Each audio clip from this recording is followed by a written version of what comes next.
C'est une décision importante de l'Organisation mondiale de la santé. C'est la catégorie de niveau la plus élevée pour les virus comme la Covid-19, Ebola, le virus Zika et la polio. Elle lance l'alerte à travers le monde en annonçant que le virus doit être pris au sérieux et nécessite une réponse globale. La raison en est que quelque chose qui a commencé il y a quelques mois comme une épidémie atypique de cette maladie rare en Europe et aux États-Unis est devenue une situation où maintenant nous avons 16 000 cas de variole du singe dans 75 pays et pour le moment 5 morts qui sont tous signalés en Afrique. Mais le CDC des États-Unis a confirmé cette semaine qu'il y avait 2 cas de variole du singe chez des enfants.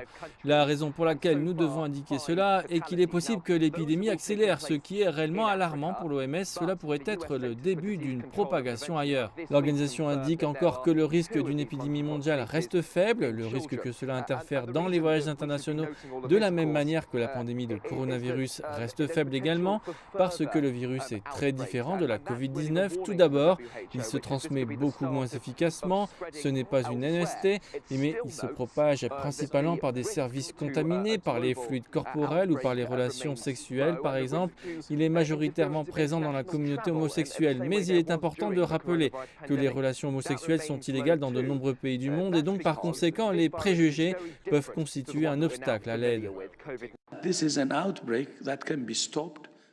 C'est une épidémie qui peut être stoppée avec les bonnes stratégies dans les bons groupes. Il est donc essentiel que tous les pays travaillent étroitement avec les communautés des hommes qui ont des relations avec d'autres hommes pour concevoir et donner des informations et services efficaces et adopter des mesures qui protégeront la santé des droits humains et la dignité des communautés affectées. La stigmatisation et la discrimination peuvent être aussi dangereuses que n'importe quel virus. Il y a quelque chose d'autre à savoir, la communauté médicale a déjà des contre-mesures pour la variole du singe. Le vaccin contre la variole, peu disponible actuellement, pourrait être aussi utilisé pour cela et il offre une protection de 85% contre la variole du singe.